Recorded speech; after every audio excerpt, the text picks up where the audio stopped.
C'est grâce à vos dons volontaires et réguliers que nous pouvons faire ce travail. Merci à tous.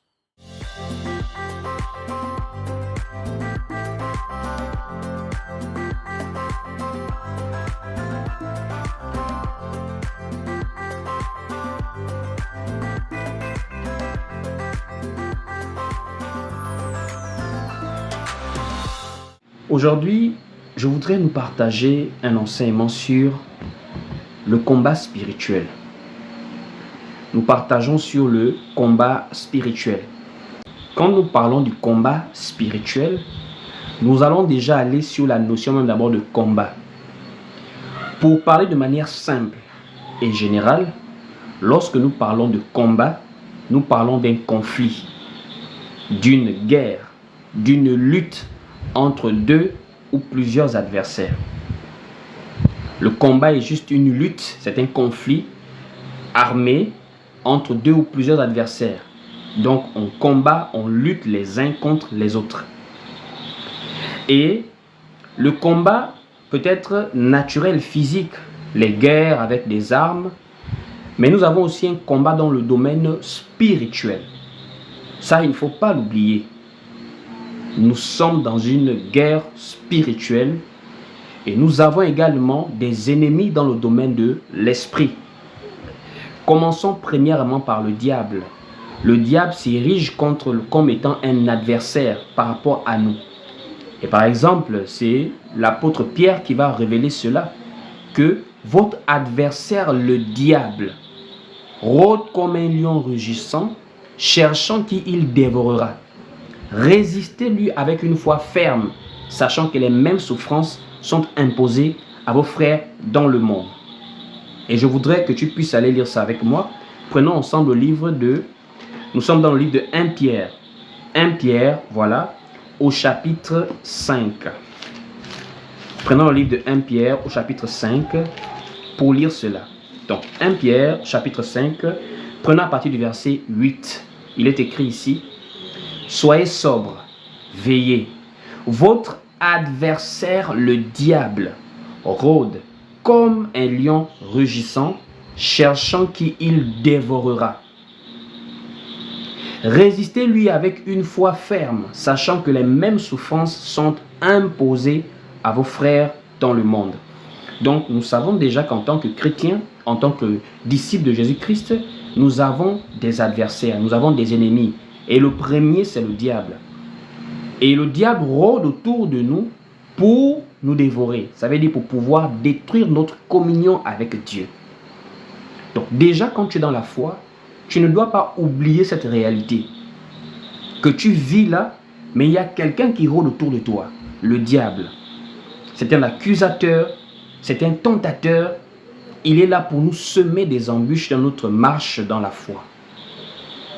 Et nous avons aussi des démons qui sont là, des esprits impurs, des entités malveillantes. C'est ce que l'apôtre Paul va nous révéler dans le livre par exemple de Éphésiens chapitre 6, en précisant que nous n'avons pas à lutter contre la chair et le sang.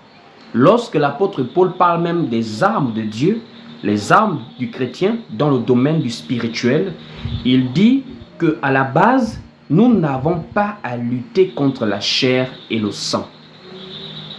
Mais nous luttons contre des entités spirituelles, des dominations, des entités dans le domaine du spirituel.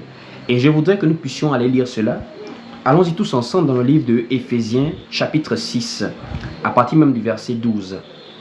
Nous prenons le livre de Éphésiens, chapitre 6, dès le verset 12. Il est écrit ici: car nous n'avons pas à lutter contre la chair et le sang.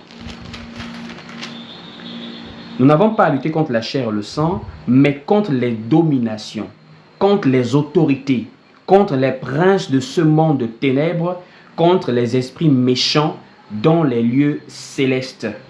C'est pourquoi prenez toutes les armes de Dieu afin de pouvoir résister dans le mauvais jour et tenir ferme après avoir tout surmonté. Donc, le chrétien doit savoir qu'il a des ennemis, des adversaires. Et même Jésus pouvait le dire, qu'il y a des gens qui peuvent nous haïr, qui peuvent nous maudire, qui peuvent nous persécuter.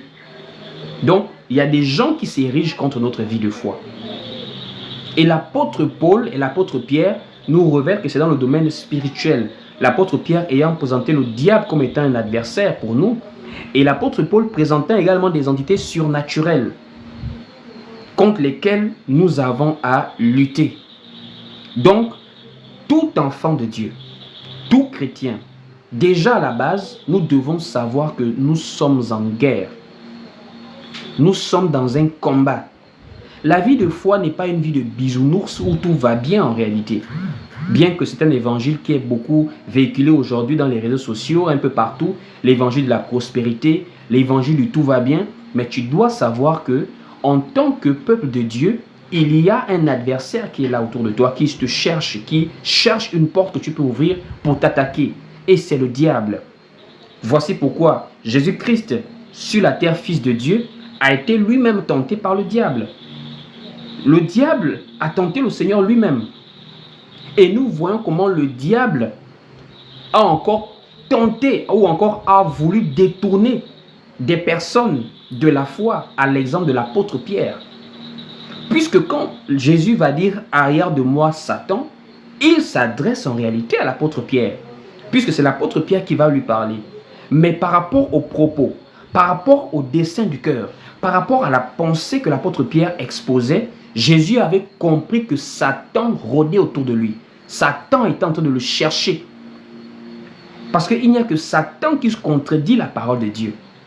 Donc Jésus nous révèle que Satan s'attaquait à l'apôtre Pierre. Voici même pourquoi le livre de Luc nous révèle que Jésus a dit des choses à Pierre. Que Pierre, Satan vous a réclamé. Donc Jésus est en train de révéler quelque chose qui s'est passé dans le domaine spirituel, en révélant à l'apôtre Pierre que Satan les a réclamés. Mais Jésus va maintenant dire, j'ai prié pour toi. Donc il y a des moments où nous sommes là, sur la terre nous vivons, mais spirituellement, Satan nous cherche. Il nous réclame. Il veut nous cribler comme on crible le froment. Mais gloire soit rendue à Dieu, Jésus-Christ avait prié pour l'apôtre Pierre. Et il a ainsi protégé l'apôtre Pierre. Donc c'est pour dire, nous ne sommes pas à l'abri des combats dans le spirituel.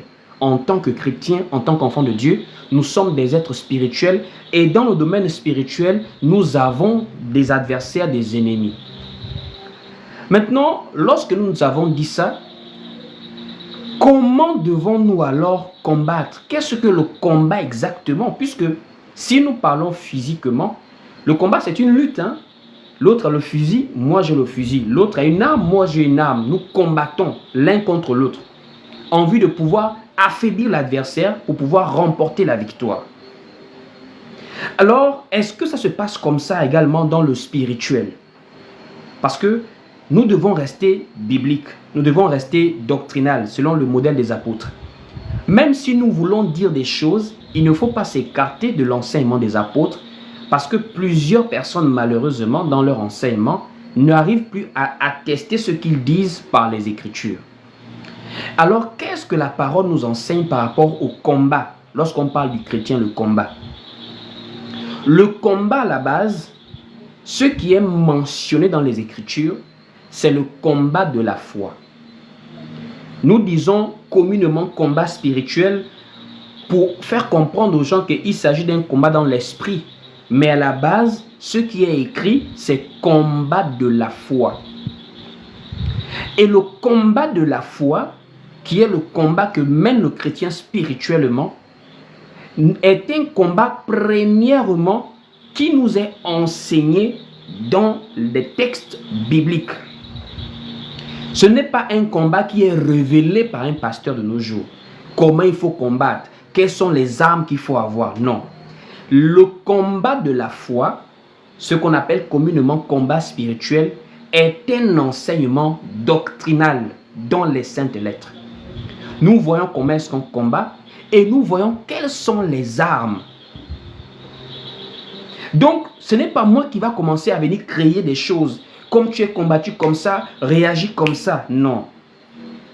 Ce n'est pas nous qui avons commencé cette affaire de foi. Nous avons des anciens. Même le livre de Proverbes dit, ne déplace pas la borne ancienne que tes pères ont posée. C'est la même chose que l'apôtre Paul va dire aux Corinthiens, que j'ai posé le fondement comme un sage architecte et un autre bâti dessus, mais que chacun prenne garde à la manière dont il le bâtit. Ça veut dire, nous ne pouvons pas ajouter des choses ou venir créer d'autres choses que ce que les apôtres ont déjà enseigné de la part du Seigneur Jésus-Christ. Donc, lorsque nous parlons du combat spirituel ou encore du combat de la foi, il faut se référer au modèle biblique, au modèle de l'évangile apostolique. Et ce que l'enseignement des apôtres nous révèle, c'est que le combat a d'abord des armes. L'apôtre Paul va révéler quelles sont les armes, en précisant que ce sont les armes de Dieu. Lorsque nous combattons, nous avons des armes. Premièrement, nous avons des armes. Et secondement, la manière de combattre, c'est simplement la persévérance dans la foi. La persévérance, c'est ça le combat. Nous allons aller lire posément comment l'apôtre Paul définit le combat du chrétien. Ce n'est pas nous de dire le combat du chrétien, ce sont des combats de guerriers, de prière. Parce que nous actuellement, quand on entend combat spirituel, automatiquement ce sont des veillées de prière.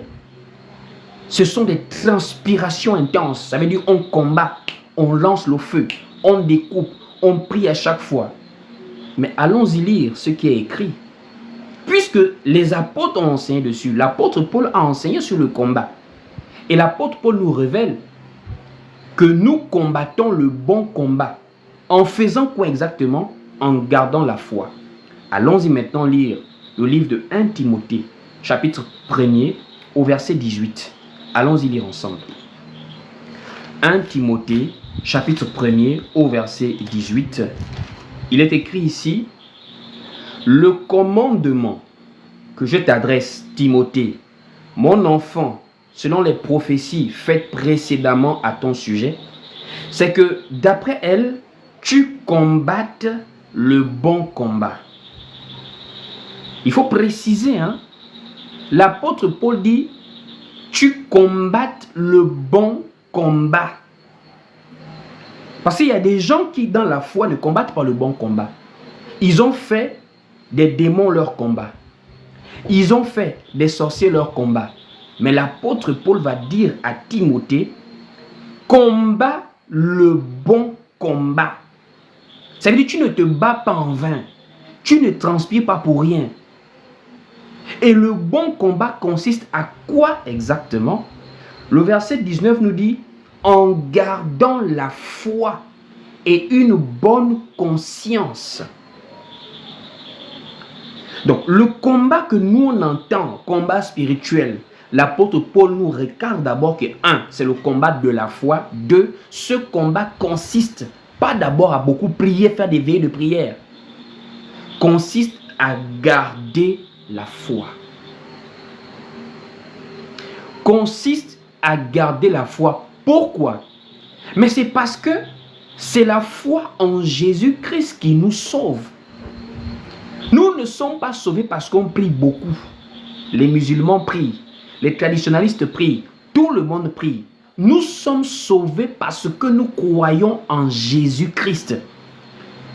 C'est la foi en Christ qui nous donne accès à la vie éternelle. Voici pourquoi ça ne dépend pas des œuvres, mais c'est un don de Dieu que l'on obtient par la foi en Jésus. Donc Satan, ayant connaissance et conscience de la place capitale de la foi, c'est la foi qu'il attaque en réalité. Satan attaque la foi parce que une fois que tu perds la foi en Jésus, tu ne peux pas être sauvé. Puisque le salut ne passe que par le Seigneur Jésus-Christ et par sa parole. Vous voyez un peu? Voici pourquoi même le péché qui mène à la mort, c'est l'incrédulité. Le fait de rejeter le Seigneur. Voici pourquoi Jésus, en promettant le Saint-Esprit, avait dit que le Consolateur viendra convaincre le monde en ce qui concerne le péché, la justice et le jugement. En ce qui concerne le péché, parce qu'ils ne croient pas en moi. Ça veut dire le fait de ne pas croire en Jésus, c'est cet état même d'incrédulité qui nous amène à la mort. Parce que si on ne croit pas en Jésus, on ne peut pas avoir la vie. Il a dit qu'il est le chemin, la vérité et la vie. Donc c'est le fait de croire en lui, d'avoir foi en sa parole qui nous sauve.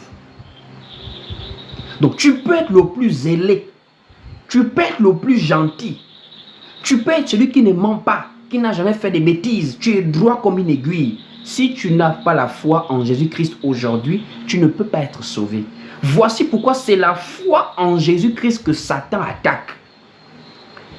Et l'apôtre Paul, ayant eu conscience de cela par la vertu du Saint-Esprit, il va maintenant interpeller Timothée et de facto l'Église que le bon combat dans la foi, le bon combat en tant que chrétien, consiste à garder la foi.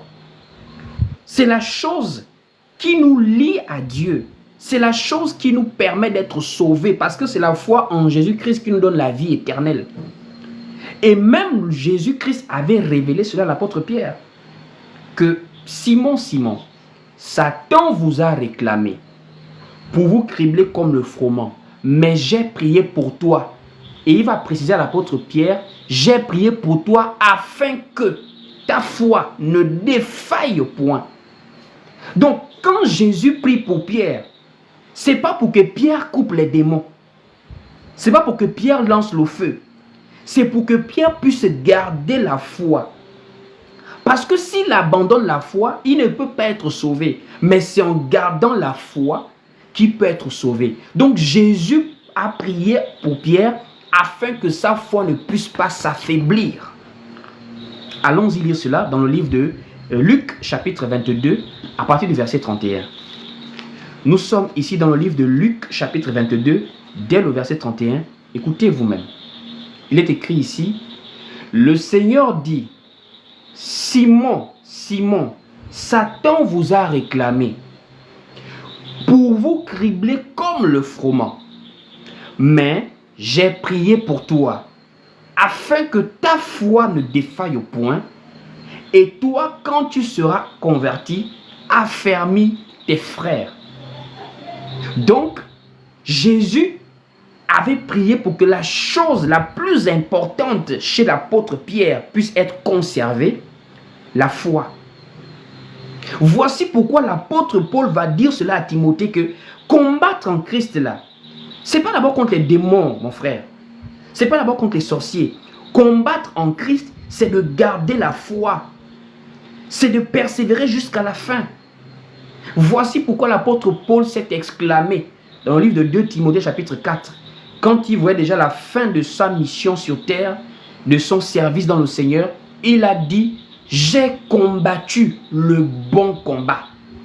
Et il confirme ce qu'il a dit à Timothée. J'ai combattu le bon combat, j'ai achevé la course, j'ai gardé la foi. J'ai gardé la foi. Donc le bon combat, le fait d'achever la course, c'est pour ceux qui ont gardé la foi jusqu'à la fin. Ce n'est pas ceux qui ont coupé les démons. Ce n'est pas ceux qui ont lancé le feu. Attention, Judas était un apôtre. Je ne sais pas si les gens ont oublié qui était Judas. Pour les gens, Judas, c'était celui qui a vendu le Seigneur. Mais avant, Judas était un apôtre. Judas a fait des miracles. Judas a prêché puisque Jésus les a envoyés prêcher. Judas était parmi les apôtres quand ils ont dit « Les démons nous sont soumis » dans le livre de Luc. Lorsque Jésus-Christ va leur répondre « Ne vous réjouissez pas que les démons vous sont soumis, mais réjouissez-vous que vos noms sont inscrits dans le livre de vie. » Judas était là. Le problème, ce n'est pas d'être dans la foi aujourd'hui, de lancer le feu, de faire beaucoup de choses. Le problème, c'est de garder la foi. Et c'est ce que l'apôtre Paul enseigne, que le bon combat consiste à garder la foi. Allons-y maintenant, 2 Timothée chapitre 4 au verset 7. 2 Timothée chapitre 4 au verset 7, il est maintenant écrit ici. J'ai combattu le bon combat. J'ai achevé la course. J'ai gardé la foi. J'ai combattu le bon combat. Alors, ce bon combat, nous avons déjà compris que ça consiste à garder la foi. C'est également ce que le Seigneur va enseigner, par exemple, dans le livre de Matthieu, chapitre 24, au verset 13, en nous faisant comprendre que, mais c'est celui qui persévérera jusqu'à la fin qui sera sauvé. Qui sera sauvé. Alors, une fois, nous avons déjà compris que le bon combat consiste à garder la foi. Il faut maintenant voir quelles sont les armes du chrétien. Quelles sont les armes de Dieu que nous sommes censés utiliser dans la guerre que nous avons dans l'esprit, dans le combat que nous avons dans la foi. Parce que malheureusement, plusieurs personnes sont tombées dans le piège des dénominations en fait. Le ministère du combat spirituel. Le ministère du combat. C'est tout un ministère de nos jours, hein, une dénomination. Alors frères et sœurs, avant de nous appesantir sur les armes de Dieu, identifions d'abord, faisons passer par l'écriture cette affaire du ministère du combat spirituel. Cette affaire que le ministère du combat spirituel, on voit de ces assemblées à gauche, à droite. Premièrement, frères, lorsque nous parlons du ministère, en réalité, le ministère veut dire le service. C'est la manière de servir le Seigneur. Donc le ministère, c'est le service. Et quand nous parlons de service, il y a plusieurs services dans le Seigneur, sinon dans l'assemblée locale. Premièrement, nous avons les dons du ministère. Quand on parle des dons du ministère, ça veut dire le service de la prédication et de l'enseignement. Ça veut dire, c'est ceux qui édifient les frères et sœurs par l'enseignement dans l'église. Et nous avons 5 dons ministériels. Ça veut dire 5 services de l'enseignement. À l'intérieur, il n'y a pas ministère du combat spirituel. À l'intérieur, il y a le ministère de prophète, d'apôtre, de pasteur, de docteur et d'évangéliste. 5 dons du ministère pour l'enseignement. 5. Et ces dons du ministère, en réalité, représentent simplement le travail que le Saint-Esprit fait dans l'Église. Parce qu'en réalité, le vrai pasteur, c'est Jésus-Christ. Le vrai apôtre, c'est Jésus-Christ. Les autres qui enseignent aujourd'hui, ce sont des comme.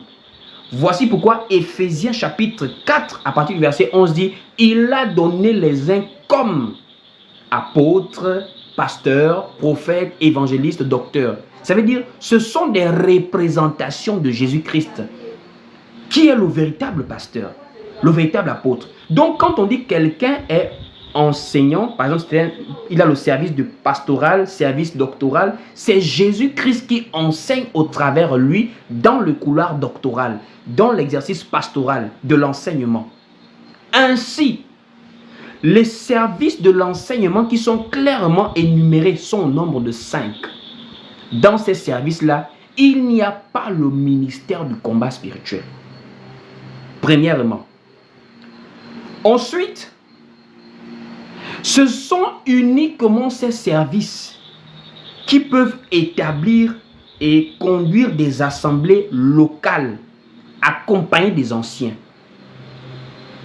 Ce n'est pas celui qui prie qui peut devenir berger d'église. Parce que quand vous rentrez bien dans l'affaire du ministère de combat spirituel, là, ce sont des gens qui aiment prier. Ça veut dire quelqu'un, parce qu'il aime prier, il va ouvrir toute une église, toute une assemblée. Parce qu'il aime prier. Parce que quelqu'un a un don spirituel, il va ouvrir toute une assemblée. Alors qu'on n'ouvre pas l'assemblée à base des dons spirituels. Un don spirituel ne peut pas donner à quelqu'un l'autorité d'enseigner aux autres. Le don spirituel est la manifestation de la puissance du Saint-Esprit dans l'assemblée locale pour édifier les autres. Mais les porteurs de la semence, c'est ceux qui ont le service de l'enseignement. Ce sont eux qui peuvent conduire, qui peuvent enseigner dans des assemblées ou établir des regroupements locaux, ce qu'on appelle des assemblées locales aussi. Donc, il faut seulement ceux qui enseignent. Voici pourquoi les évêques aussi sont des gens qui peuvent enseigner parce que ce sont des gens qui gardent le troupeau. Donc, ministère du combat spirituel ne fait même pas partie des ministères, sinon encore des services dans l'enseignement au sein de l'Église. Ce n'est pas dans la Bible cette affaire du ministère du combat spirituel. Ce n'est pas dans la Bible. Il faut déjà qu'on soit précis. Deuxième des choses, c'est déjà très grave de dire je prie dans une église du combat spirituel. En fait, je ne sais pas comment est-ce qu'on en arrive souvent à dire de telles choses en fait. Je prie dans une église du combat spirituel. Ça veut dire, je ne comprends pas. Est-ce qu'il y a 2 églises sur là que Jésus-Christ a fondées? Ou 3 églises? Jésus ne connaît pas 2 ou 3 ou 4 églises. Jésus a dit, sur cette pierre, je bâtirai mon église. Mon église. L'église, c'est au singulier. Le mon, c'est la possession singulière. Mon église. Pas mes églises. Donc, l'église que Jésus-Christ a bâtie est une seule église. Ça veut dire l'ensemble des croyants en Jésus-Christ qui persévèrent dans le monde entier sur la parole qu'il a apportée, sur la sainte doctrine, sur l'évangile qu'il a donné aux apôtres pour propager dans le monde entier. Ça veut dire en réalité, où vous êtes là, vous et moi en Jésus-Christ, nous sommes une seule église. Cette division-là, ce découpage-là, moi je prie là-bas, les apôtres ne connaissaient pas ça. Le découpage était fait en fonction des villes. Ça veut dire, comme nous ne sommes pas dans la même ville, c'est la seule différenciation qu'il y avait dans les assemblées. Église de Corinthe, ce n'était pas une dénomination, c'était une situation géographique. Moi, je persévère à l'église de Corinthe. Ça veut dire, je m'assemble avec les frères et sœurs dans la ville de Corinthe. Moi, je persévère à Libreville, dans l'église des saints de Libreville. Ça veut dire, je m'assemble avec les frères et sœurs dans la ville de Libreville. Quand on arrive, il n'y a pas de dénomination pour dire église du combat spirituel. Il n'y a pas ça. Beaucoup de soi-disant bergers vont venir vous dire c'est la vision. Mais le problème c'est quoi? Paul a été clair aux Galates que même si un ange descend du ciel pour nous annoncer quelque chose de contraire à ce qui a été prêché par les apôtres, mais qu'il soit anathème, on doit le rejeter. Comment est-ce que tu vas faire confiance à un pasteur aujourd'hui plutôt que de faire confiance à l'enseignement que le Seigneur a donné aux apôtres, que tu peux toi-même vérifier, comme les chrétiens de Béret? Comment tu peux te confier à un homme et à sa vision? Moi, j'ai vu, le Seigneur m'a dit, nomme les eaux de Mériba, nomme Jérusalem, Bethléem, Béthanie, Chapelle. Ça montre qu'il y a un souci en réalité. Puisque le fait de nommer déjà le mouvement dans lequel vous êtes, vous vous dissociez même de l'église de Paul, de l'église de Pierre, de l'église du Seigneur. Ça veut dire l'église qu'il a laissée à Jérusalem et que les apôtres ont étendu dans le monde entier, dans des villes. Vous ne faites pas partie de cette église-là. Puisque l'église de Corinthe n'avait aucune dénomination. L'église d'Éphèse n'avait aucune dénomination. L'église de Colosse n'avait aucune dénomination. Ce sont des villes. Donc à la base, dire ministère du combat spirituel ou encore église du combat spirituel, c'est anti-parole de Dieu, c'est anti-biblique. Ça c'est la base pour pouvoir identifier même la chose à la source. Dire église du combat spirituel, c'est pas biblique, c'est pas la parole de Dieu. Ça ne respecte pas le fondement des apôtres. Ça c'est la première des choses. Ensuite, nous évoluons maintenant sur les armes de Dieu. Les armes de Dieu. Quand nous parlons des armes de Dieu, alors aujourd'hui, nous voyons de tout. Nous voyons vraiment de tout quoi. Nous voyons des machettes spirituelles. Nous voyons des fusils. Nous voyons des bombes atomiques. nous voyons des chars, jusqu'au point où certains soi-disant pasteurs ou prophètes, je ne sais pas qui ils sont, vont s'habiller en militaire. Ça veut dire, la chose a tellement débordé dans le spirituel que ça rentre dans le physique.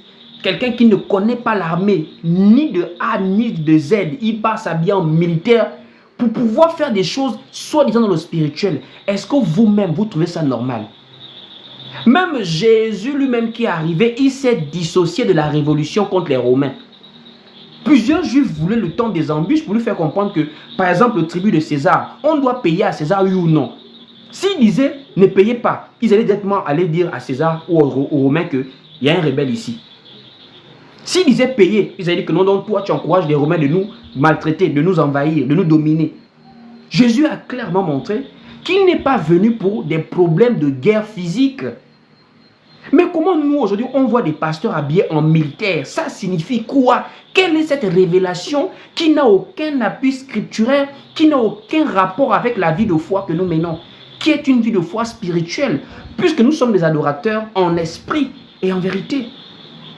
Où est le rapport entre des soldats de Christ qu'on peut remarquer dans le domaine spirituel avec des tenues militaires? Et c'est la pensée qui amène les gens à lancer le feu, à couper les démons, etc., etc. Alors déjà, premièrement, les armes de Dieu qui sont énumérées dans le livre de Éphésiens chapitre 6 n'ont rien à voir avec ce que nous remarquons de nos jours.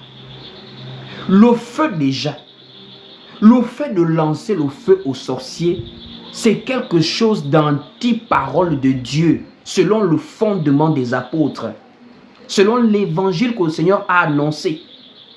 On ne peut pas lancer le feu aux sorciers. On ne peut pas lancer le feu aux sorciers puisque les apôtres ont voulu le faire. Dans le livre de Luc chapitre 9, à partir du verset 51 à 55, les apôtres ont voulu lancer le feu et Jésus a dit, vous ne savez de quel esprit vous êtes animés, car le Fils de l'homme est venu non pour perdre les âmes des hommes, mais pour les sauver. Et on peut vérifier cela ensemble. Nous sommes dans le livre de Luc chapitre 9, à partir du verset 51. Allons-y lire. Luc au chapitre 9, à partir du verset 51. Il est écrit ici, dans Luc chapitre 9, verset 51, « Lorsque le temps où il devait être enlevé du monde approcha, Jésus prit la résolution de se rendre à Jérusalem.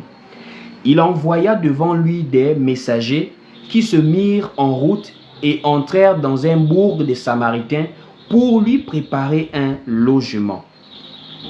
Mais on ne le reçut pas parce qu'il se dirigeait sur Jérusalem. Les disciples Jean et Jacques, voyant cela, dirent, « Seigneur, veux-tu que nous commandions que le feu descende du ciel et les consume ?» Jean et Jacques ont voulu lancer le feu à des gens. Au verset 55, Jésus se tourna vers eux et les réprimanda, disant, « Vous ne savez de quel esprit vous êtes animés, car le Fils de l'homme est venu, non pour perdre les âmes des hommes, mais pour les sauver. » Donc, utiliser le feu aujourd'hui dans une assemblée et dire que comme nous avons pour ennemis des entités spirituelles, des esprits méchants dans les lieux célestes, mais c'est une manière de contredire le Seigneur. Le sorcier peut se repentir demain. N'oublions pas qu'un sorcier, c'est d'abord quelqu'un qui pratique la sorcellerie. C'est un être humain à la base qui pratique la sorcellerie. Mais or, Jésus est venu pour que quiconque croit en lui ne périsse point, mais qu'il ait la vie éternelle. Le sorcier qui pratique la sorcellerie aujourd'hui peut se repentir demain. Et c'est par exemple ce que nous avons remarqué dans le livre de Actes chapitre 19. Comment des gens qui pratiquaient les arts de magie venaient laisser des reliques et des objets de ce qu'ils faisaient. Ça s'est passé dans Actes chapitre 19. Donc des anciens sorciers, des anciens magiciens se sont repentis et se sont convertis. On peut lire cela. Allons-y lire cela dans Actes chapitre 19.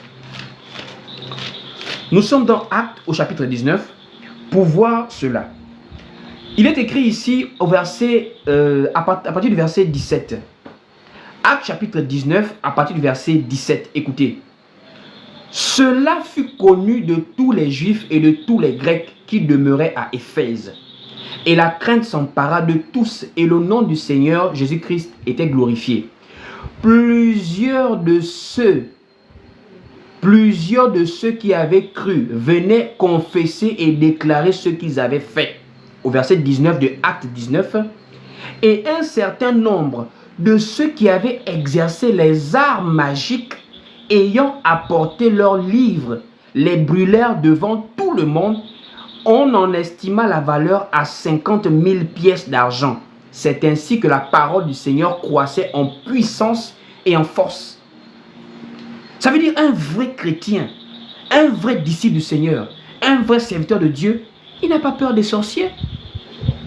Mais les sorciers vont venir se repentir devant toi si tu sers vraiment le Seigneur. Mais qu'est-ce qu'on a créé dans la mentalité des chrétiens de nos jours dans les églises du combat spirituel? C'est la psychose. C'est-à-dire tu combats le sorcier avec la peur qu'il te fasse du mal. Alors qu'un vrai chrétien ne peut pas avoir peur du sorcier. Nous on prie pour que les sorciers se convertissent. Ils viennent confesser Jésus devant nous.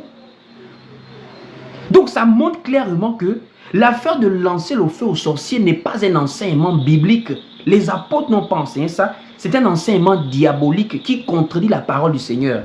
On prie pour que le méchant se répande. On ne prie pas pour que le méchant puisse périr. C'est Dieu qui juge. C'est Dieu qui va faire vengeance. Ce n'est pas à nous de faire du mal aux autres. Donc on ne lance pas le feu aux sorciers. 2. On ne lance pas le feu aux démons. On ne lance pas le feu aux démons, frères et sœurs. Retenez-le. Actuellement, on ne lance pas le feu aux démons. Il faut savoir que tout ce qui se passe jusqu'au jugement dernier est chronométré. Et nous pouvons voir cela dans les textes bibliques. Satan, les démons et tous ceux qui n'auront pas aimé le Seigneur Jésus-Christ dans sa parole, qui n'auront pas aimé Dieu, vont être jetés dans les temps ardents de feu et de soufre. Ce qui est la seconde mort.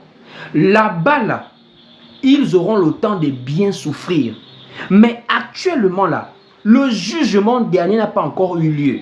Donc, le feu de l'enfer ne peut pas encore brûler les démons. Comment toi, tu invoques le feu pour des gens que Jésus lui-même n'a pas invoqué le feu pour les chasser? Ni Jésus, ni aucun apôtre n'a lancé le feu à un démon. Mais il chassait les démons. Pourquoi il chassait les démons? Mais c'est par rapport au temps. Et les démons vont l'expliquer. Ils vont clairement parler à Jésus. Que Jésus, nous on te respecte. On sait très bien que tu es le Fils de Dieu. On sait très bien que tu es venu pour la délivrance. Mais tu ne peux pas venir nous tourmenter avant le temps. Les démons parlent avec Jésus sur la parole. C'est pas sors, je ne sors pas. Sors, je ne sors pas. Toi c'est qui? Moi c'est sa grand-mère. Tu veux quoi? Je veux le manger en vampire. Non, non, non, non. Les démons connaissent la parole. Ils ont dit à Jésus, tu viens nous tourmenter, mais le problème c'est le temps. On sait qu'on va brûler, on sait qu'on va souffrir. Mais le problème c'est le temps. Il n'est pas encore temps de nous lancer le feu, puisque le feu nous attend. Pour le moment, on nous chasse seulement. Et Jésus les a exaucés en disant, bon, partez chez les cochons là-bas, mais libérez ce monsieur-là. Ils sont partis tranquillement, parce que c'est une affaire de la parole. C'est pas le feu. Nous lançons le feu au démon, le démon du célibat, le feu. Mais même les démons rient en vous regardant que mais vous là, ça c'est quelle ignorance ça. Allons-y lire comment les démons ont dit à Jésus, pourquoi veux-tu nous tourmenter avant le temps? Allons-y lire cela. Nous sommes ici dans le livre de Matthieu chapitre 8. Donc Matthieu, nous sommes ici au chapitre 8. Voilà, à partir du verset 28, on va lire. Matthieu chapitre 8, à partir du verset 28, écoutez la lecture. Lorsqu'il fut à l'autre bord, dans le pays des Gadaréniens, 2 démoniaques sortant des sépulcres vinrent au devant de lui. Ils étaient si furieux que personne n'osait passer par là. Et voici, ils s'écrièrent, « Qu'y a-t-il entre nous et toi, Fils de Dieu? Es-tu venu ici pour nous tourmenter avant le temps? Les démons présentent à Jésus la prophétie. Mais tu arrives, nous on sait très bien qu'on va souffrir, hein? On le sait. Mais est-ce que tu es venu pour nous tourmenter avant le temps? Mais il y a des gens qui tourmentent les démons avant le temps. Vous lancez le feu aux démons alors que Jésus, lui, il n'a même pas lancé le feu aux démons. Aucun apôtre n'a lancé le feu aux démons. Jésus chassait les démons. Les apôtres chassaient les démons. Et c'est ce modèle que nous avons gardé jusqu'à aujourd'hui. Nous chassons les démons dans le nom qui a été donné dans le ciel, sur la terre et sous la terre, que tout genou fléchisse devant ce nom, le nom du Seigneur Jésus-Christ. Ça veut dire un démon qui sait que tu es un vrai serviteur de Dieu, un vrai enfant de Dieu. Quand tu le chasses au nom de Jésus, il va partir. Pas besoin de prendre des feux, je ne sais pas où tu prends le feu là, qui t'exauce pour lancer le feu aux démons, alors que la parole est contre ce que tu fais. Au point où même Jésus va les exaucer. Il dit ici, au verset 30, il y avait loin d'eux un grand troupeau de porceaux qui passait. Les démons priaient Jésus. Écoutez comment les démons prient Jésus.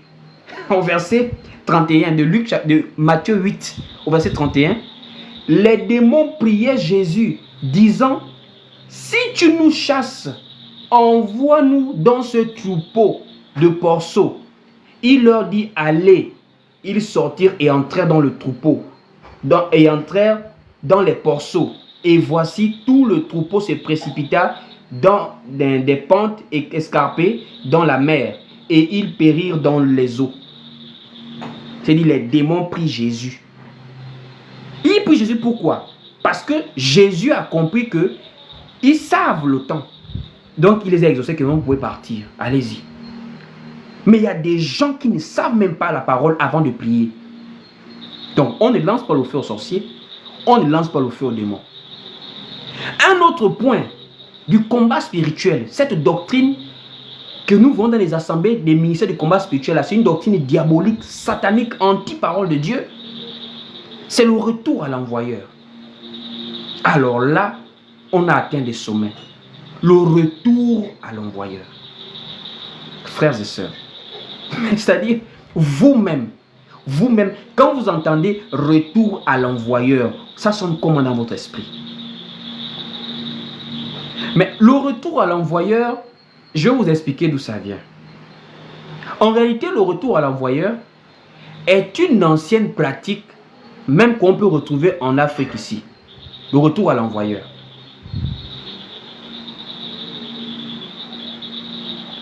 Donc, comme je disais, le retour à l'envoyeur est une pratique ancienne que l'on peut même retrouver en Afrique ici. À l'époque, dans les communautés africaines, dans les villages, quand il y avait des choses surnaturelles, on partait s'expliquer souvent chez les Munganga, chez les marabouts, chez les chamans, ça dépend des régions du monde. En Afrique, c'est beaucoup plus les Nganga qu'on les appelait. Et il y avait cette pratique-là à renvoyer à l'auteur de la chose ce qu'il a envoyé. Donc le retour à l'envoyeur. Si c'est un fusil nocturne, une maladie, quelque chose, une plaie, le Nganga te fait comprendre que c'est quelqu'un qui a envoyé ça. Et il y a une possibilité de lui renvoyer la plaie là, le fusil nocturne. Donc, il y avait cette pratique chez les Nganga. Je ne sais pas comment des gens, et pourtant qui ont un certain âge, qui ont et pourtant eu écho de cette pratique autrefois dans les villages, ont le courage d'aller faire ça maintenant à l'église, soi-disant à l'église. Puisque quand on dit retour à l'envoyeur, ça veut dire on rend le mal pour le mal. Vous voyez comment des gens, dans l'excès de zèle, contredisent la parole du Seigneur. Retour à l'envoyeur veut dire on rend le mal pour le mal. Tu m'as envoyé une maladie, je te renvoie la maladie. Tu me maudis, je te maudis aussi. Mais alors que, donc Jésus lui-même, on est en train de le contredire noir sur blanc. Hein? Puisque dans Matthieu, chapitre 5, du verset 43 à 44, Jésus déconstruit cette doctrine du retour à l'envoyeur. Jésus lui-même, il détruit cette doctrine-là. Il fait comprendre que Priez pour ceux qui vous persécutent. Bénissez ceux qui vous maudissent. Allons-y lire cela. Nous sommes dans Matthieu, chapitre 5, au verset 43. Il est écrit ici dans Matthieu, chapitre 5, du verset 43 à 44. Vous avez appris qu'il a été dit, tu aimeras ton prochain et tu haïras ton ennemi. Mais moi, je vous dis, aimez vos ennemis, bénissez ceux qui vous maudissent, faites du bien à ceux qui vous haïssent et priez pour ceux qui vous maltraitent et qui vous persécutent. Comment est-ce qu'on peut lire ça et faire retour à l'envoyeur? En fait, je me pose la question, quoi. Comment est-ce qu'on peut faire ça? On peut lire ces écrits-là et faire le retour à l'envoyeur. Frères et sœurs, battons-nous pour faire écho de ce message. Ça veut dire les comptes comme ça, là, propulsons ça. Nous devons faire des lives où on fait des 1000 partages pour que les gens puissent venir écouter à quel point on les trompe. Allons-y pour un autre passage. Nous sommes dans Romains. Romains chapitre 12. Romains chapitre 12. Allons-y lire là-bas. Romains au chapitre 12. Voilà. Il est écrit ici dans Romains chapitre 12 à partir du verset 17. Écoutez vous-même. Comment la doctrine du combat spirituel, le retour à l'envoyeur, comment ça contredit les textes bibliques. Écoutez vous-même. Romains chapitre 12 à partir du verset 17. On dit ici, ne rendez à personne le mal pour le mal. Aka, même si quand même tu as duré dans ton assemblée, mais reconnais au moins que ce que vous faites n'est pas biblique. C'est anti-parole de Dieu. Vous faites le retour à l'envoyeur. Mais la parole dit ici, nous sommes dans Romains 12, au verset 17, la parole dit, ne rendez à personne le mal pour le mal. Mais quand tu le rends, l'officier nocturne, mais tu rends le mal. Quand tu maudis celui qui te maudit, tu rends le mal. Quand tu fais le retour à l'envoyeur, donc quelqu'un t'envoie une maladie, quelque chose de mal, toi tu renvoies la personne. Mais tu contredis ça. On dit ici, ne rendez à personne le mal pour le mal, recherchez ce qui est bien devant tous les hommes. On continue ici au verset 18. S'il est possible, autant que cela dépende de vous, soyez en paix avec tous les hommes. Ne vous vengez point vous-même. Et au verset 19. Ne vous vengez point vous-même, bien-aimés, mais laissez agir la colère. Car il est écrit, à moi la vengeance et à moi la rétribution, dit le Seigneur. C'est le Seigneur qui doit tirer vengeance de nous. Ce n'est pas nous-mêmes qui devons nous faire justice ou vengeance pour aller rendre le mal pour le mal. Retour à l'envoyeur. C'est anti-parole de Dieu. C'est satanique, cette pratique-là.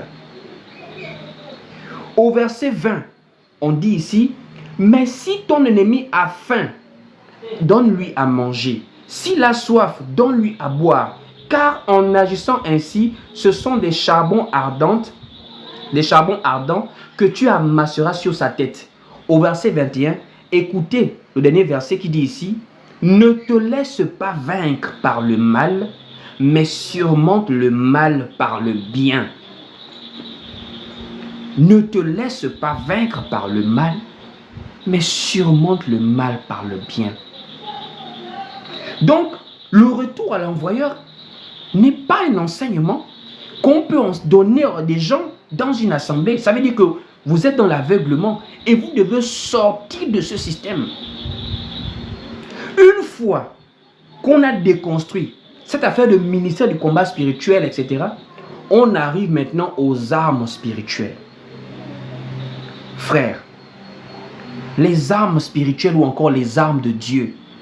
En fait, on peut comprendre les gens. Dans la pensée des gens, quand on dit combat, les gens directement sont dans l'agressivité. C'est humain, je peux comprendre cela. Et en même temps, c'est très dangereux. Pourquoi? C'est ce qui amène les gens à interpréter très mal la parole de Dieu. En fait, les gens ne veulent pas lire. Les gens, ils aiment imaginer. Oh non, le combat, les armes de Dieu. Quelqu'un, il fait le dessin, il voit la carabine mystique, la carabine spirituelle, le couteau, la machette, les bombes atomiques. Ne crée pas des images, frère. Lis la parole, c'est tout. Ne crée pas. Oh non, les armes de Dieu pour lutter contre les esprits impurs. Ne crée pas. Viens, on va lire la parole ensemble. Allons-y tous ensemble dans le livre maintenant de Éphésiens, chapitre 6. À partir du verset 12 en descendant, toi-même tu vas voir les armes spirituelles, les armes de Dieu, les armes du chrétien pour combattre le bon combat de la foi. Allons-y lire. Éphésiens chapitre 6 à partir du verset 12. Éphésiens chapitre 6 à partir du verset 12, il est écrit ici: car nous n'avons pas à lutter contre la chair et le sang, mais contre les autorités, mais contre les dominations, contre les autorités, contre les princes de ce monde de ténèbres, contre les esprits méchants dans les lieux célestes. Au verset 13. C'est pourquoi prenez toutes les armes de Dieu afin de pouvoir résister dans le mauvais jour et de tenir ferme après avoir tout surmonté. Au verset 14, on va maintenant commencer à voir les armes de Dieu. Est-ce qu'il y a le feu dedans? On va voir. Est-ce qu'il y a la machette dedans? On va voir. Est-ce qu'il y a les bombes atomiques dedans? On va voir. Est-ce qu'il y a les carabines dedans? On va lire. Nous sommes déjà au verset 14 de Éphésiens chapitre 6 pour voir maintenant les armes de Dieu. Au verset 14, on dit: tenez donc ferme, ayez à vos reins la vérité pour ceinture. Donc, première arme du chrétien, c'est la vérité.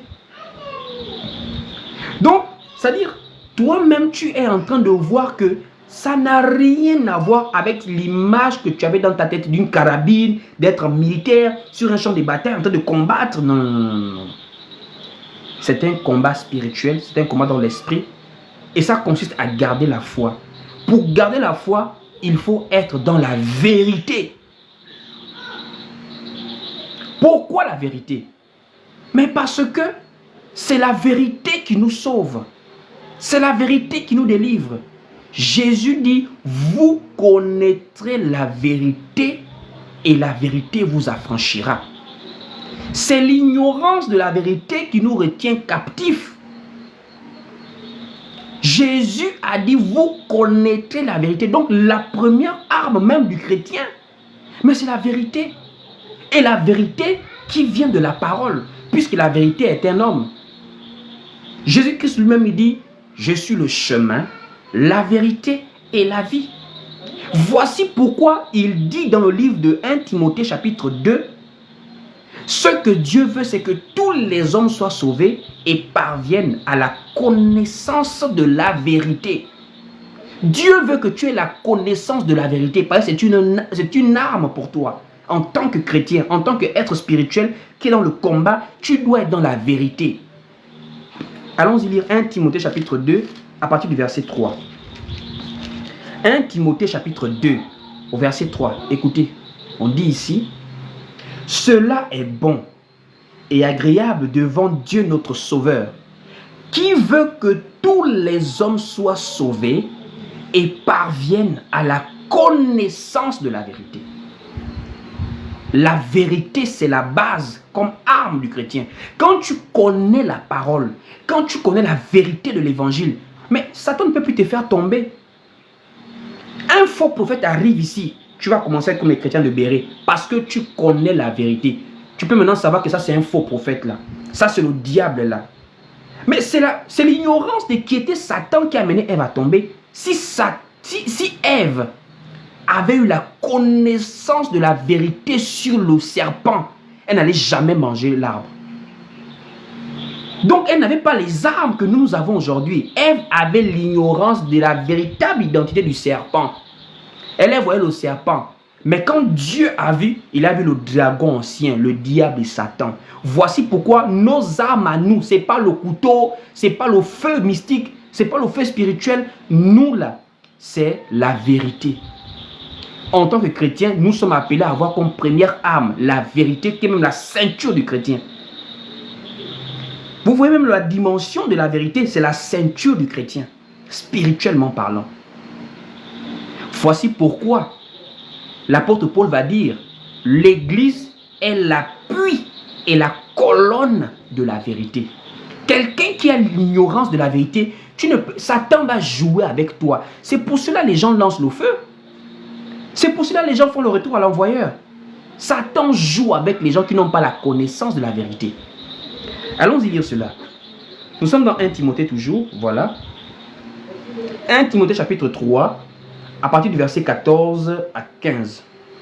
1 Timothée chapitre 3, du verset 14 à 15.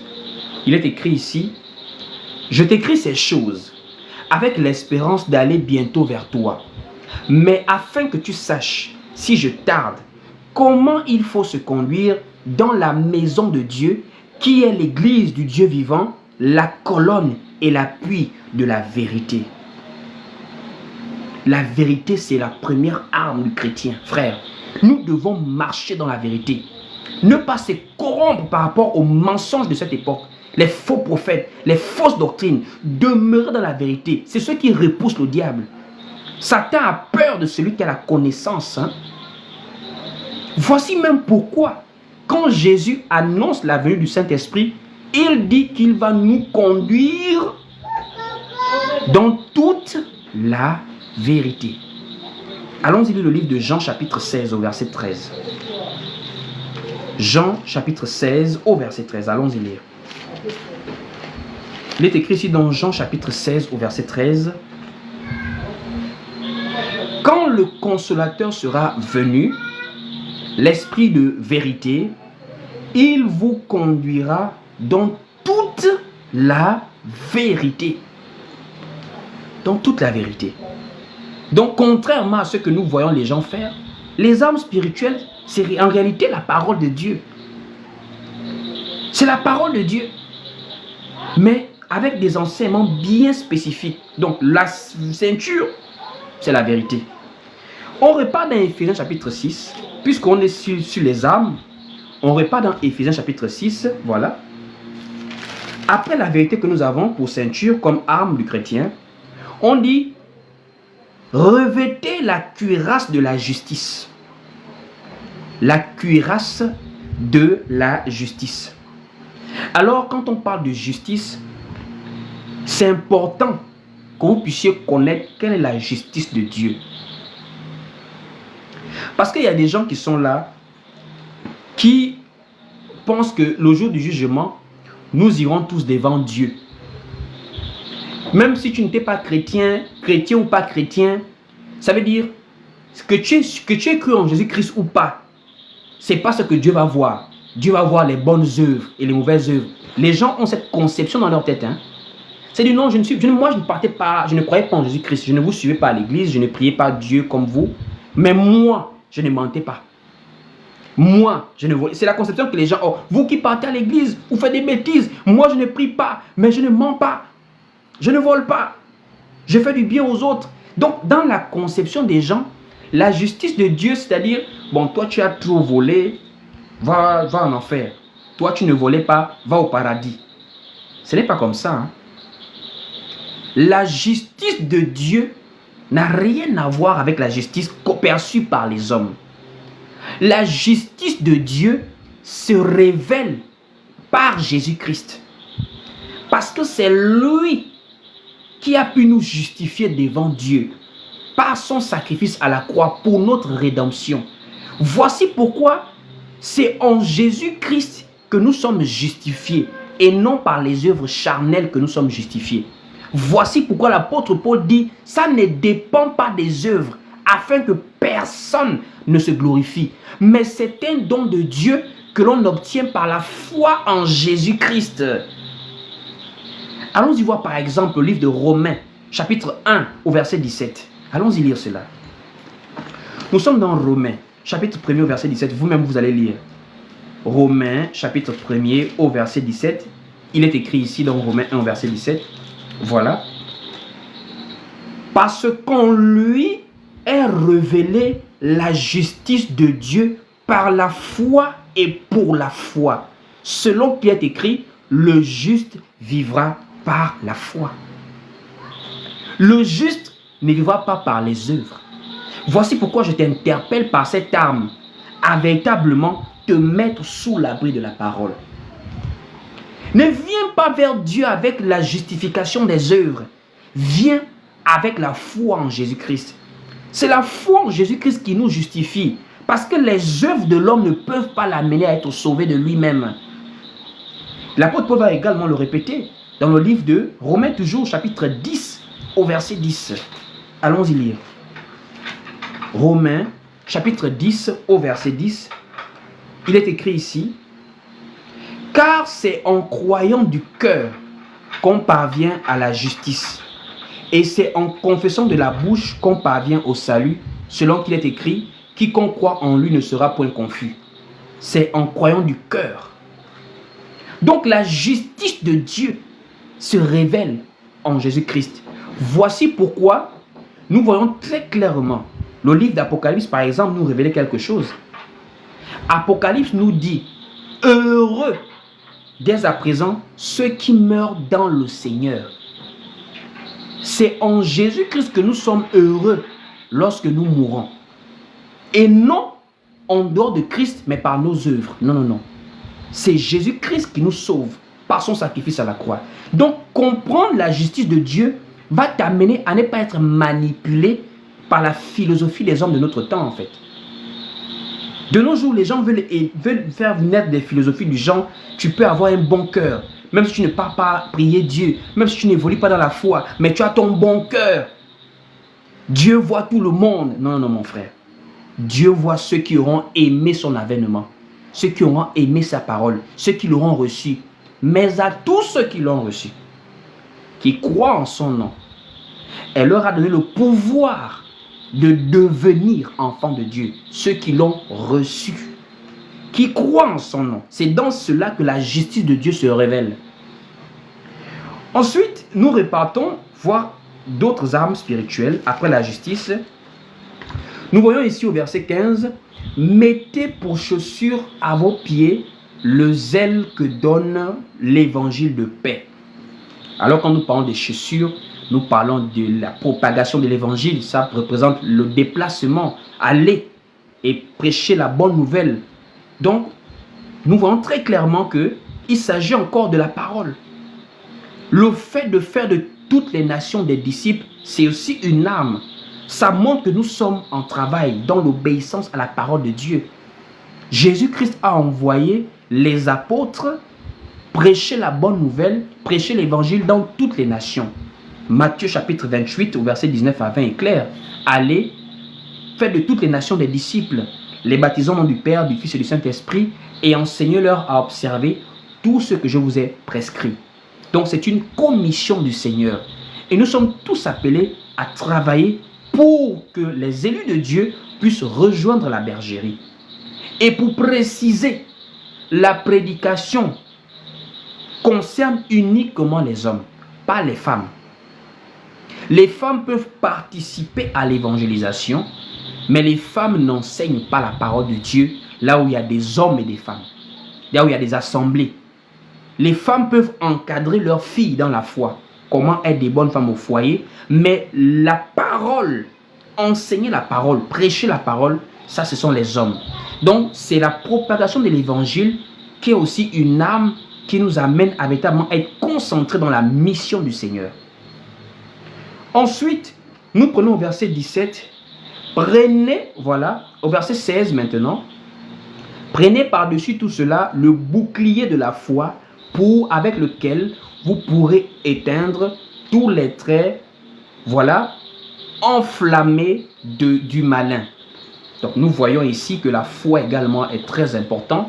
Voilà, parce que c'est la foi qui nous amène à être des enfants de Dieu en croyant en Jésus-Christ. Et c'est la foi également qui nous permet de persévérer dans les temps d'épreuve. Parce que vous voyez bien, il y a une description qui est faite que c'est avec le bouclier de la foi que vous pourrez éteindre tous les traits enflammés de l'ennemi. Satan nous persécute. Nous sommes persécutés sur la terre, même par des hommes. Et c'est en ayant la foi, en gardant la foi, que nous pouvons résister, persévérer malgré les temps de persécution. Donc, après la foi, nous avons ensuite au verset 17, prenez aussi le casque du salut. Alors le salut, c'est simplement la promesse que le Seigneur nous a faite. Le salut qui est la vie éternelle, qui nous ramène vers Dieu. Parce que être sauvé veut dire réparti vers Dieu en fait. C'est ça être sauvé. Donc la promesse qui doit entretenir notre vie de foi, c'est la promesse de la vie éternelle. Selon le livre par exemple de 1 Jean chapitre 2 au verset 25, il est écrit là-bas, et la promesse qu'il nous a faite, c'est la vie éternelle. Voici pourquoi le livre des Hébreux chapitre 28, chapitre 9 plutôt au verset 28 nous dit, Christ qui s'est offert une seule fois pour porter les péchés de plusieurs, apparaîtra sans péché une seconde fois à ceux qui l'attendent pour leur salut. Une fois que tu as la pensée toujours du salut, tu vas résister sincèrement au diable. Tu vas persévérer malgré les tentations. Mais regardez Jésus lui-même. Satan lui présente les royaumes du monde et leur gloire. Tentation charnelle. Mais Jésus lui voyait ce qui est éternel. Et c'est ce qui nous amène également à voir, tel qu'il peut le dire dans Matthieu chapitre 6 au verset 33. Recherchez premièrement le royaume et la justice de Dieu. On a des besoins, on a des faiblesses, on a beaucoup de choses sur la terre. Mais ayons toujours la priorité par rapport au salut de nos âmes. Ça nous amène à éviter de prêter l'oreille au murmure du diable, qui veut parfois nous amener à être charnels, alors que nous sommes des adorateurs spirituels en esprit et en vérité. C'est une âme très importante, le casque du salut. Et on termine ici, et l'épée de l'esprit, qui est la parole de Dieu. Donc, nous voyons très clairement que la parole de Dieu, c'est l'épée du chrétien, l'épée spirituelle. Et cette parole de Dieu, c'est simplement l'enseignement des apôtres. C'est l'enseignement des apôtres qui nous permet de repousser même le diable. Souvenez-vous, quand Satan a tenté Jésus dans le désert, Jésus l'a repoussé par la parole, par l'écriture. Et nous également, on doit avoir la connaissance de la parole pour résister à l'ennemi, pour persévérer. Parce que la parole est une épée. L'apôtre nous le dit très clairement, l'apôtre Paul. Nous pouvons lire par exemple le livre des Hébreux, chapitre 4, verset 12. Hébreux, chapitre 4, verset 12, il est écrit ici par exemple, lisons, dans Hébreux 4, verset 12. Car la parole de Dieu est vivante et efficace, plus tranchante qu'une épée quelconque à deux tranchants, pénétrant jusqu'à partager âme et esprit, jointure et moelle, elle juge les sentiments et les pensées du cœur. Simple. Donc nous voyons que les armes du chrétien, les armes de Dieu, ce sont des armes de la parole de Dieu simplement. La vérité, la justice, le zèle de l'évangile, la foi. Nous avons le salut, nous avons la parole. Donc en réalité, c'est une manière de dire à quelqu'un que combattre le bon combat consiste simplement à demeurer dans la parole du Seigneur et à y persévérer jusqu'au bout par la grâce de Dieu. Donc c'était l'enseignement aujourd'hui sur le combat spirituel ou encore le combat dans la foi. J'espère que vous avez été richement bénis par cet enseignement. Pour ceux qui sont arrivés en retard, ne vous inquiétez pas, hein, l'enseignement sera reposté sur la chaîne YouTube Willy Bendon. Le lien est sur ma bio, sur mon profil. Vous pouvez cliquer pour accéder à la chaîne. N'oubliez pas de vous abonner là-bas, de partager également les enseignements. Nous sommes également sur la page Facebook Willy Bendon et sur Instagram. Et pour tous ceux qui ont des questions supplémentaires et qui ont besoin même d'être suivis dans la vie de foi, vous pouvez nous contacter sur WhatsApp au plus 241 74 31 70 87. C'est également le numéro avec lequel vous pouvez nous soutenir. Nous sommes ici, c'est aussi ça qu'on appelle le combat. Nous combattons contre les fausses doctrines. Nous combattons pour ramener la vérité dans l'église et pour permettre au peuple de Dieu de persévérer dans le véritable évangile. Et ce n'est pas facile. Il y a toujours des besoins à pouvoir soutenir cette œuvre. donc bien vouloir, dans la mesure du possible, dans votre libéralité volontaire, soutenir en nous contactant via WhatsApp. Nous allons prier pour la fin, comme il n'y a pas eu de questions. Et on se dit par la grâce de Dieu, on se revoit peut-être dimanche. N'oubliez pas, les dimanches matins, nous sommes en live à partir de 8 h pour nos grandes réunions de la semaine. Donc pour ceux qui nous suivent au loin, qui n'ont pas la possibilité de fréquenter une assemblée, au vu de la parole qui est prêchée actuellement partout, il faut vraiment faire attention à ce que vous écoutez. Si vous voulez persévérer avec nous ici, chaque dimanche à partir de 8 h heure de Libreville, vous pouvez appeler vos parents, amis, connaissances, mettez-vous devant le téléphone, nous sommes en live, nous partageons des temps d'enseignement, de prière, de cantique. Donc je vais prier pour la fin et on reste connecté sur nos différents réseaux. Seigneur, mon Dieu, mon roi, je te rends grâce pour ces moments de partage de la parole. Je te dis merci pour l'enseignement qui a, je crois, béni plusieurs personnes. Merci pour la présence de mon frère et de ma sœur. Je te prie maintenant, Seigneur, que cet enseignement puisse devenir une vie en nous. Nous combattons pour garder la foi, pour le salut de nos âmes, avec les armes que tu nous donnes, la vérité, la justice, le salut, le zèle de l'évangile, la foi, la parole de Dieu. Que tu puisses nous aider à être des véritables soldats du Seigneur, à demeurer obéissants à ta parole. Veille sur nos familles. Permets que nous puissions persévérer en ce lieu chaque jour dans la parole de Dieu pour demeurer ferme jusqu'à ce que tu puisses venir prendre ton église. Garde-nous et garde nos familles. Dans le nom de Jésus-Christ, nous avons ainsi prié. Nous disons Amen. Amen, Amen et Amen. Portez-vous bien. Voilà, que Dieu vous bénisse. On se voit à coup sûr dimanche matin.